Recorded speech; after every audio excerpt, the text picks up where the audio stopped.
Hi, my name is Jik Rames. Today I'm going to talk about Face Noir, a point-and-click adventure game which has been around for a while, but it only recently received English localization, so let's have a crack at it. I already finished the game. I'm just going to play with you through the demo and just even a part of that, because this is a point-and-click adventure game. I don't feel like ruining the puzzles for you. I'm just going to talk a bit about the puzzles that are present in the demo and just give some more information on how it, extrapolates to the rest of the game, if the game is actually anything like the demo, so you can have a good idea from what I'm going to show you now. Okay, so you can look around the scenes. This is the inventory. You start out with some stuff. Now this is the classic 2D inventory. They also implemented this sort of nice-ish 3D version of the inventory. I don't really like it, but I'll just show it to you. Yeah, there aren't many options in the option screen. It's a simple 2D interface. Yeah, so just my cigarettes 3D models of your inventory. Takes a bit more time to scroll through it, so it's not really my personal favorite. I guess more modern gamers might like it. So I'm just going to change it back to the old classic 2D. Because that's how I like to play my point-and-click adventures.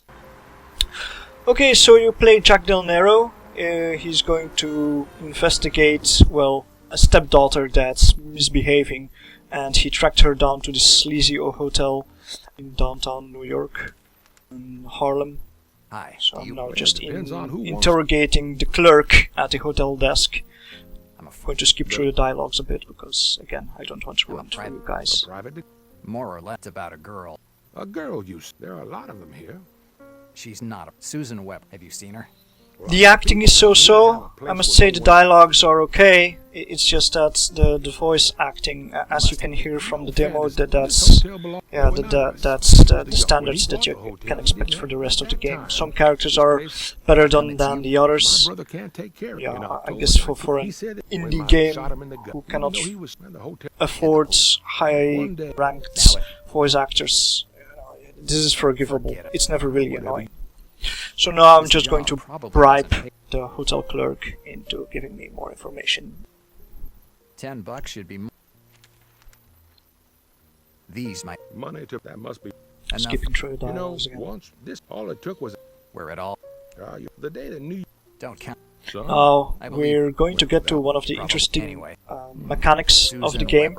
It will come up a few more times throughout the game. So there is.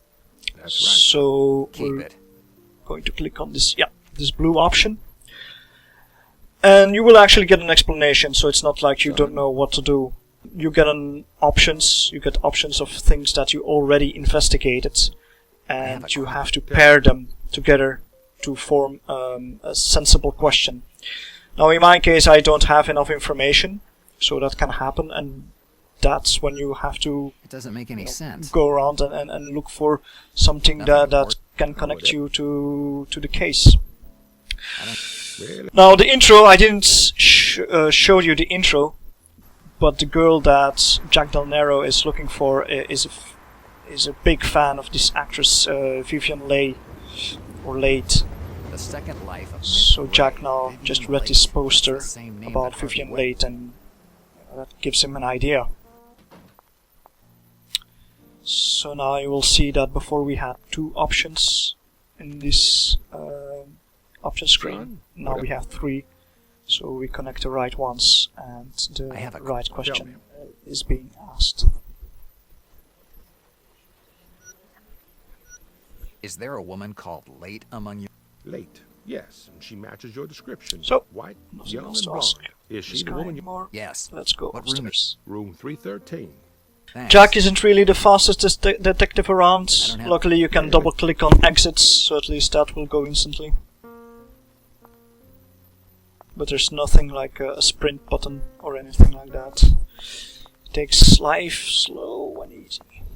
I've finally gotten away from my clod of a stepfather. I couldn't take it anymore. He thought I should spend my entire life behind the counter of I'm an actress. Isn't that right? Now I'm going to show you something, well, that I already found out.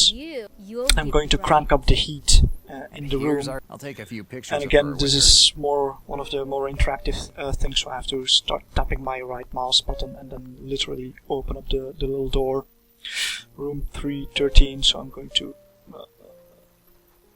crank up the heat, which will be needed to have a good opportunity to get a good photograph of the little cheating stepdaughter. Down the alley I go. Et voila! Open goes the window, and there's my opportunity to start taking pictures. Well, not yet, of course. I still have to reach the same height. So I'm going to lockpick this gate. There will be some more opportunities to lockpick throughout the game. Here's a small tutorial. So again, play around a bit with your mouse.